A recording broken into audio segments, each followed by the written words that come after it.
The Tao of Self-Confidence, episode 496. Welcome to the Tao of Self-Confidence, where I share stories of amazing women who have discovered their inner journey to self-confidence.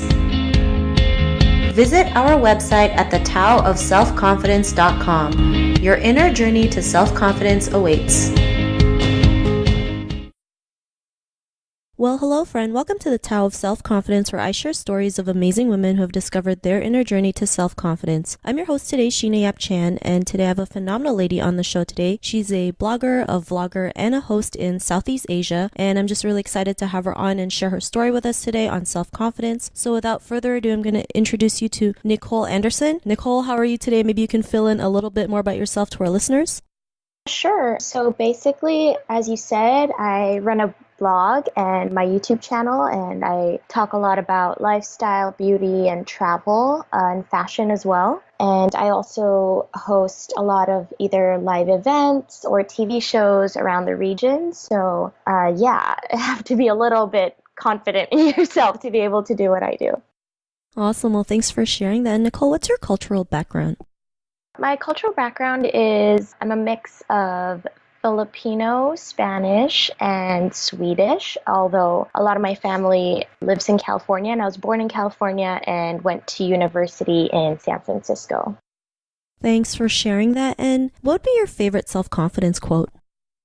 Well, it's one by Eleanor Roosevelt, and it says, "No one can make you feel inferior without your consent." Thanks for sharing that, and I think that's a great quote, right? I mean, as women, especially Asian women, we feel like we need to ask permission before doing anything, right? And really, it just starts with us to go out there and do what we want and go after what we want to do. So thanks for sharing that quote. And, in your own words, how would you define self-confidence?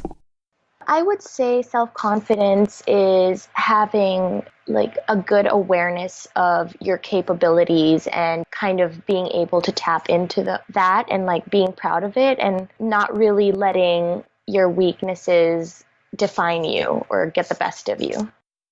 Thanks for sharing that great definition, and I totally agree. Sometimes we get so bogged down with our weaknesses thinking we're not good enough, but, we're a lot powerful or a lot stronger than we think. It's just learning to take that action and just going out there and doing it. So thanks for sharing that great definition. And Nicole, what was your life like before your discovery of self-confidence?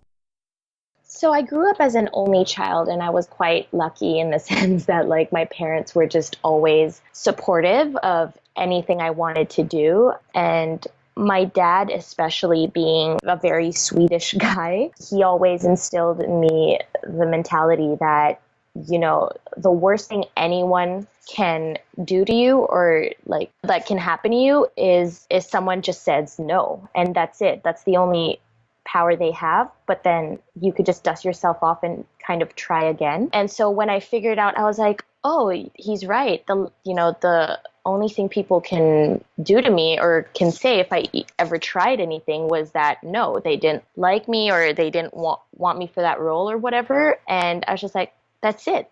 There's no power over me aside from that word. And when you realize that, it kind of just made me more confident to go for anything I wanted to try out. Thanks for sharing that. That's a great lesson to learn because, sometimes when we hear the word no, it feels like it's the end of the world, right? And sometimes no doesn't always mean no forever. Sometimes no just means no, maybe not right now. And, sometimes if it does say it's totally a total no, sometimes it could be a blessing in disguise. So yeah, I always believe there's something, good that comes out of it. And, what was that point in your life when you realized you can go out there and, be a blogger, a host, going after what you want? What was that aha moment? Well, I because I had that kind of mentality instilled with me, I think I was quite lucky in that I didn't really have one aha moment. It was just a kind of buildup of all of the no's that I've gotten. And because, especially as a host, we tend to go out for a lot of auditions, and I've gotten a lot more no's than I have yeses. But then I just realized that, all right, well, like you said, maybe it's just no for right now, but that doesn't mean you stop trying and you give up, because the moment you give up is when in my mind, what I tell myself is when they win, because then you let that no define you. Thanks for sharing that. And I love how you mentioned, you just keep going and not have the word no define who you are and what you do because, like you mentioned, we'll get more no's than yes. And, the more you just hear it and kind of let it go and just keep going, the more confident you're just going to go out there because, some of the most successful people, they've gotten 1,000 no's, 10,000 no's, but they kept on going. And, because of this mentality and your realization, what's your life been like now? I've definitely just been a lot more confident and definitely okay, like I'm not going to pretend like I'm the most confident person or that, things don't get to me. I mean, we're all human and sometimes things do get to us, but now being able to have this platform where I'm able to influence a lot of women my age or a lot of younger women, I kind of realized the importance of stressing self-confidence. And I just had a meet and greet with my fans, like, I don't know, like 2 weeks ago or something. And a lot of them are like, always doubting themselves or kind of thinking that, oh, I couldn't do what you do or things like that. And I always tell them, well, you know what? If you believe that, then really no one else will believe in you. Like so many times I've had to fake it till I could make it, And I think having that honesty and transparency with my viewers and my readers and telling them that, it's not always perfect as you guys see on Instagram. I've had moments, I've been rejected, I've had moments of self-doubt, but if I had given up, I wouldn't be where I am today. And I kind of want to be able to share that with them so that they know that, all right, all it takes is to tell someone or let them know that, no, I think I could do this. And therefore people will believe that, oh, yeah, maybe she actually can. And like, just look for like applying for universities or applying for a job. I mean, I always put it in their heads like, okay, think about it. Put yourself in the auditioner's shoes or put yourself in the interviewees or the interviewer's shoes. Would you hire someone who wasn't confident in their skills? And most of the time, or actually all of the time, the answer is always no. Like, and sometimes it's, I think, just putting it that blatantly and that simply that, like, would you do it if they were in your shoes? Like, would you hire them if you asked them a question? They were like, I don't know. Actually, I don't know if I'm right for this. Then they'd be like, well, if she doesn't know, we definitely don't know? So when you put it that way, they're kind of like, oh, yeah, you're right. And I think it's just as simple as that.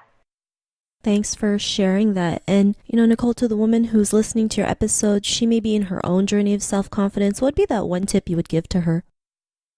I would say if you have any reason, of self doubt or if you're questioning your abilities, I mean, first of all, like, let's also have like an honest awareness of self. Like, I wouldn't sign up for a triathlon, just because I'm confident I can do this. I mean, I still have kind of a realistic sense of self and my ability. But at the same time, I always tell myself that what I believe I can do is the limit of what I actually can do. So if I put my mind to it and if I actually believe, no, if I train hard and if I, put in the hours, then I can actually run that triathlon. But it really starts with believing in yourself. And that's always the first step.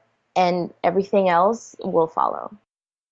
Thanks for sharing that. And I love how you mentioned having that honest awareness of self, right? Because sometimes when we try to do something new, we feel like we have to get it on the first try. And then if we don't get it, we're like, oh, we can't do this, Well, yeah, but if you think about like all of the major, let's say, athletes, no one gets no one gets into the NFL on their first try. It takes, days of like blood, sweat, and tears and really putting in the work. And I feel like for anything, even with where I am in my career and like my viewers, they think it was an overnight success and that, oh, I just wanted to start a blog and here I am now. No, it took work. It took me saying, you know what? I'll give it a try and I'm going to try my best and I'm going to keep at it until I'm better. And I didn't go into it thinking, oh, I'm amazing. I have all of these thoughts. Everyone should hear what I'm going to say. Like, let me put it out on the internet. No, it's just, all right, this is what I think I can do. And if I work harder, I think I can get better. And I definitely think that there has to be a healthy balance of self-confidence and believing in yourself, but also being able to or being willing to put in the work to get to where you want to be. Thanks for sharing that. And I totally agree with you on that. Like, I think some people forget the story. They always see the glory. So, I love hearing stories like it takes work, but the work is totally worth it when you see, people being able to live life on their own terms. So thanks for sharing that. And Nicole, if our listeners wanted to get to know a little bit more about you and what you do, check out your blog or your videos. Is there any links or social media profiles we can connect with? Yes, please do. You guys can follow me on Instagram. That is Nicole_Andersson with 2 S's. So it's Nicole_Andersson. You could also check out my YouTube channel where I basically put everything out there. You could just search on YouTube, Nicole Andersson blog. And yeah, everything's on YouTube and Instagram right now. Thanks for sharing that. And to our listeners, if you want to connect with Nicole, you can also head on over to thetaoofselfconfidence.com and search for Nicole's name. Her show notes will pop up along with everything else that we talked about. And I just really want to thank Nicole for taking the time to share her story and tips with us on self-confidence. So thank you so much, Nicole. Of course. Thank you so much for having me. Not a problem. It was great having you on the show. And to our listeners, be on the lookout for another new episode of another amazing woman's journey to self-confidence. And we'll talk to you soon. Bye for now. Thank you for tuning in to another amazing episode of the Tao of Self-Confidence. Get your free self-talk tape for building self-confidence by visiting our website at thetaoofselfconfidence.com. Your inner journey to self-confidence awaits.